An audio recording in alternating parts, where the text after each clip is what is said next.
मसला यह है कि आज सूरत हाल बिल्कुल बदल गई थी। वो इसलिए बदल गई थी कि आज उस्मान बुज़दार साहब के खिलाफ तहरीक अदम एतमाद जमा हो गई थी। अब इमरान खान साहब के लिए ये तो वाज़ेह हो गया कि उस्मान बुज़दार साहब जा रहे हैं, और उस्मान बुज़दार साहब का बचना इसलिए मुमकिन नहीं था कि जहांगीर तरीन ग्रुप आपके सामने है, अलीम खान ग्रुप आपके सामने है, अपोजिशन पहले ही उनके खिलाफ है। इस सारी सूरत हाल में क्या होना था, जो अपोजिशन है उनको चाहिए थे चंद 5, 7, 8 वोट चाहिए थे, और वो उनको मिल जाते कहीं से भी। तो उस्मान बुज़दार तो जा रहे थे, वैसे उन्होंने हट जाना था, अदम एतमाद उनके खिलाफ कामयाब हो जानी थी। लेकिन अब जो इमरान खान साहब ने चौधरी परवेज़ इलाही साहब को जो उन्होंने नामजद किया है वज़ीर आला पंजाब के लिए, और उनको कहा कि आप हमारी तरफ से वज़ीर आला पंजाब होंगे, तो उन्होंने एक तीर से दो शिकार किए हैं। एक तो चलें वहाँ पर अब उस्मान बुज़दार साहब ने तो रहना नहीं था, और तहरीक इंसाफ के हाथ से हुकूमत पूरी निकल जानी थी पंजाब की।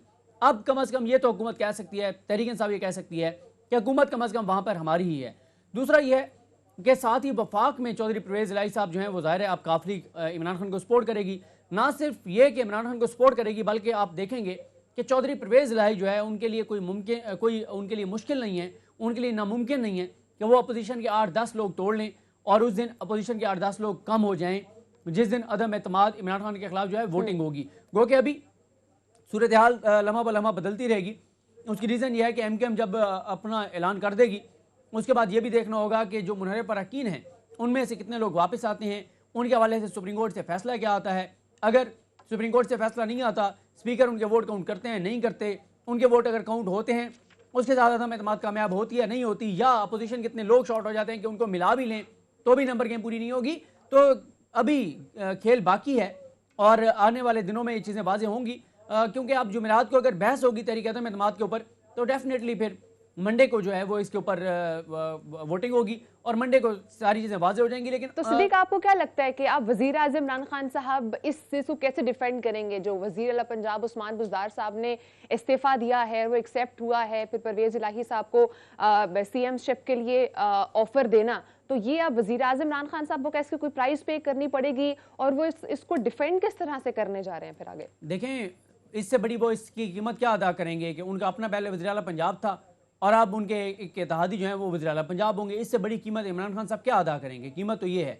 और अगर आप कहें कि ये एक जो दूसरा आपका जो पहला पॉइंट था वो आप दुरुस्त कह रही हैं कि एक अगर आप सियासी तौर पर देखें तो एक कमज़ोर फैसला है, लेकिन इस मौजूदा हालात में उनके पास इसके अलावा ऑप्शन कोई नहीं था, क्योंकि ये अगर वो फैसला ना करते तो हुकूमत तो वैसे उनकी चली गई थी, पंजाब हुकूमत उनके पास नहीं रही। उससे उनको नुकसान ये होना था कि उनके जो मंसूबे हैं, जो चीज़ें वो चला रहे हैं, वो आगे नहीं चलनी थी।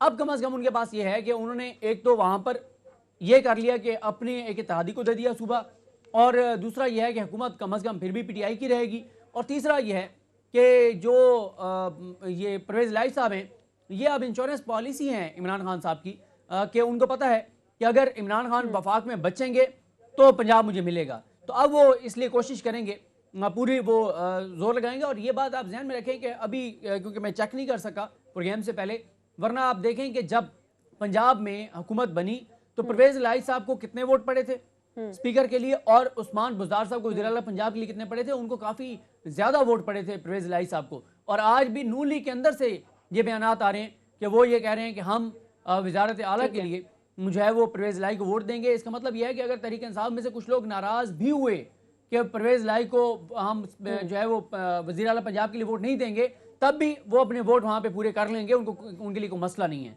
हमें पता है कि किन किन जगहों से बाहर से हम पे दबाव डालने की कोशिश की जा रही है। लिखकर हम कह रहे हैं कि हमारे मुल्की मफाद में, लेकिन लिख के हमें धमकी दी गई है। मैं इल्जामात नहीं लगा रहा, ये मेरे पास जो खाता है ये सबूत है। मेरी कौम ये जानना चाहती है कि लंदन में बैठा हुआ किस किस से मिलता है। ये जो गोलमोल गोंगलू किस किस से मिलता है लंदन में बैठा हुआ,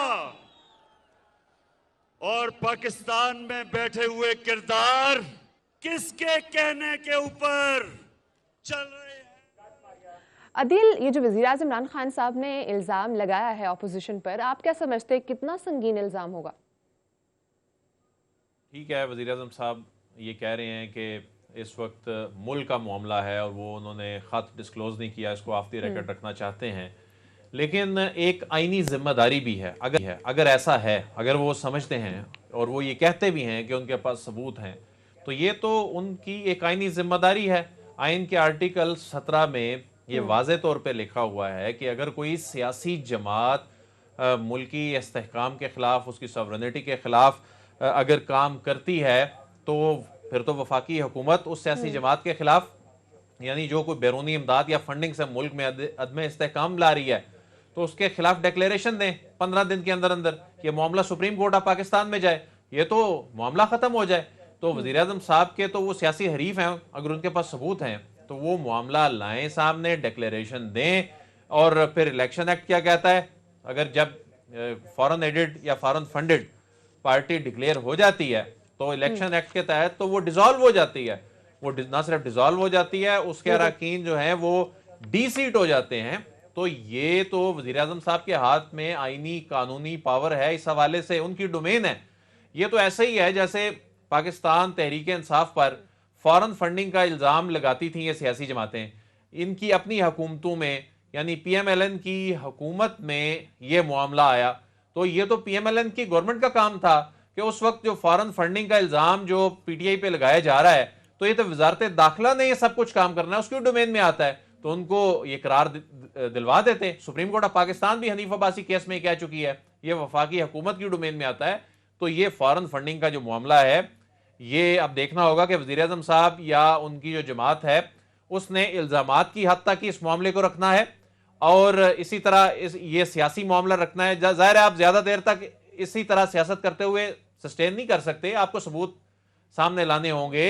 यानी आपने खत लहरा दिया, लेकिन वो सबूत चलें आपने सामने नहीं लाने, उनकी बुनियाद पे सारे इदारे आपके पास हैं, आप उनकी बुनियाद पे डिक्लेरेशन दें, मामला सुप्रीम कोर्ट में जाइए तो जमातें तहलील हो जाएंगी।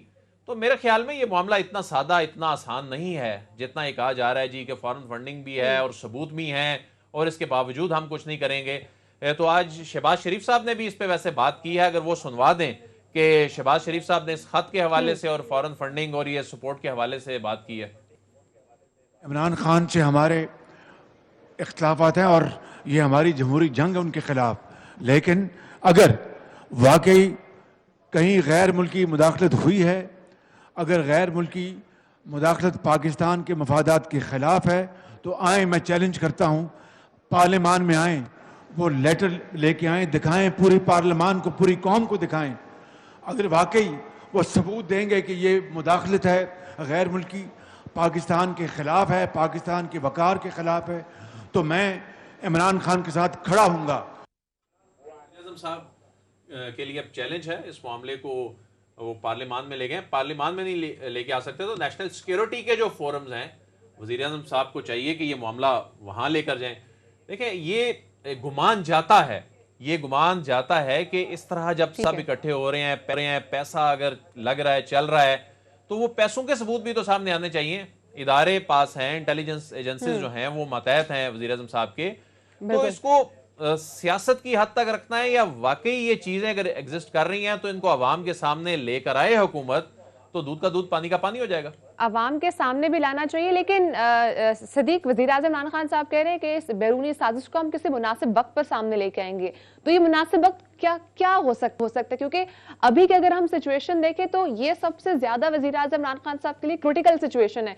अगर इसमें वो इस साजिश को सामने नहीं ला रहे, प्रूफ सामने नहीं ला रहे, तो फिर वो मुनासिब वक्त क्या होगा? देखिए, मेरा ख्याल है कि इमरान खान साहब डॉन लीक्स वाला काम नहीं कर रहे। डॉन लीक्स 1 और डॉन लीक्स 2 हो, एक ज़िम्मेदार पाकिस्तानी वज़ीर आज़म का जो है वो होने का सबूत दे रहे हैं। और इमरान खान साहब जो हैं वो ज़ाहिर है उन्होंने जिस तरह से बात किया, ये हो नहीं सकता कि वो इतनी कमज़ोर बात करें कि कोई चीज़ हो नहीं और वो ये बात कर रहे हों।